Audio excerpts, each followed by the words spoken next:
povo não tomava conhecimento das mortes, das torturas. Tinha muita gente que não acreditava, né? Achando que era fantasia.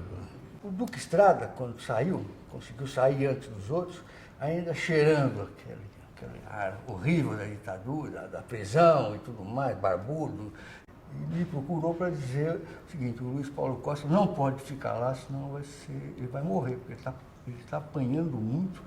A situação dele é grave, ele não pode continuar lá. Então eu relatei esse caso do Dr. Rui Mesquita. Disse: olha, estão saindo da prisão, dizem que a situação do nosso correspondente dos Campos é muito grave e ele não pode ficar preso nem mais um minuto. Ele precisa sair já e ter assistência. O Mesquita pegou o telefone e ligou para o ministro da Justiça. Foi dizer assim: olha, vocês soltem imediatamente, né, porque vocês vão ter um outro cadáver.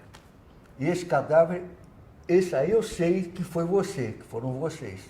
O presidente Ernesto Geisel, general Geisel, veio a São Paulo. Nesse dia ele estava em São Paulo, né?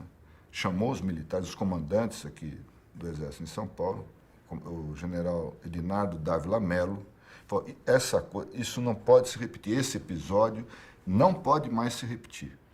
Se isso acontecer, eu troco o comando aqui. Meses depois, uns 3 meses depois, chegou uma informação ao jornal de que um operário tinha sido morto nas mesmas circunstâncias, da mesma maneira, e que estavam abafando o caso, escondendo o corpo e que ninguém poderia saber disso. Saiu a matéria, sem muito destaque no dia seguinte, e aí as consequências foram... o Geisel demitiu o comandante, o general Edinardo Dávila Mello, né?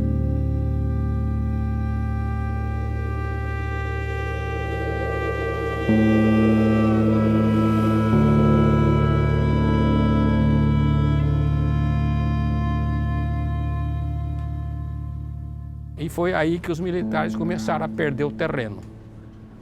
A ditadura foi morrendo aos poucos, foi acabando aos poucos, ela não acabou de um dia para o outro, foi um processo. Porque até então a resistência à ditadura era mais da academia, né, do meio universitário, de alguns veículos de imprensa, era uma coisa mais da elite. A partir de 80 é que o povo aparece em cena, que foi a volta do movimento operário, né, dos sindicatos, que teriam um papel importante na nossa história a partir da abertura política, né? E um outro marco que eu acho que foi importante foi em 1984, a campanha das diretas. Praça da Sé coalhada de gente. É porque eu estava em cima do palanque. Se fosse lá embaixo, acho que se eu levantasse um pé, não colocava mais ele no chão. Todo. Num primeiro momento, isso que foi o maior movimento cívico da história brasileira, foi derrotado. No dia 21 de abril de 84, faltaram 21 ou 22 votos para aprovação da emenda das diretas, para a volta da eleição direta, né? Aquilo foi uma frustração enorme no país, porque todo mundo se envolveu muito naquilo, né? Eu pensei que os brasileiros iriam se apossar do Brasil. Que é melhor do que estava antes, com certeza. Mas ainda não aconteceu essa mudança que eu venho esperando há muito tempo. Levamos 5 anos para voltar a votar para presidente, né? Então foi um período longo em que a imprensa teve um papel importante, tanto na instalação da ditadura militar em 64, como no processo de reabertura, no processo de redemocratização do país e o final do regime militar.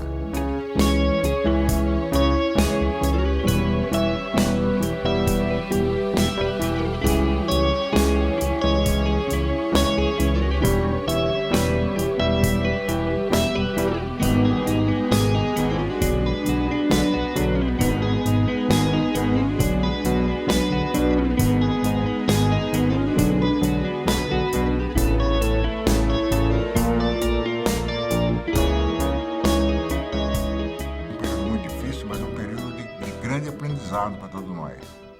Essa gente na rua e o panelaço é consequência do empoderamento da sociedade. Mas isso é democracia. Liberdade e democracia, não cabe nelas nenhum tipo de adjetivação. Liberdade é liberdade, ponto. Sabe? Democracia é democracia, ponto. A imprensa é um cordão umbilical entre o poder e a nação em si, a população de um país, de uma cidade, de um estado. Eu acho que o dia que a imprensa desaparecer, os regimes democráticos vão rolar junto com ela. As novas gerações desconhecem isso, como desconhecem a luta pela liberdade da informação, a luta pela independência de posições. Quem viveu sabe da importância de nós podermos falar. Muita gente hoje está pedindo a volta dos militares, porque naquela época tinha segurança, ninguém roubava, não tinha corrupção. Não é verdade. A história é uma sucessão de acidentes. E o acidente de hoje condiciona o acidente de amanhã. Aguentei o período todo da repressão. Achei que era a minha missão.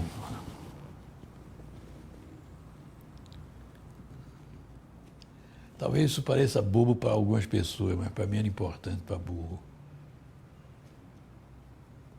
Nós saímos de um período terrível, que foi esse, dos 21 anos de ditadura, e hoje completamos o mais longo período democrático da nossa história. Às vezes parece que isso foi há muito tempo.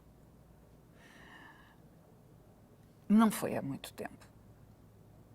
Aquela velha frase que eram pessoas que estavam cumprindo ordens. Eu execro essa frase.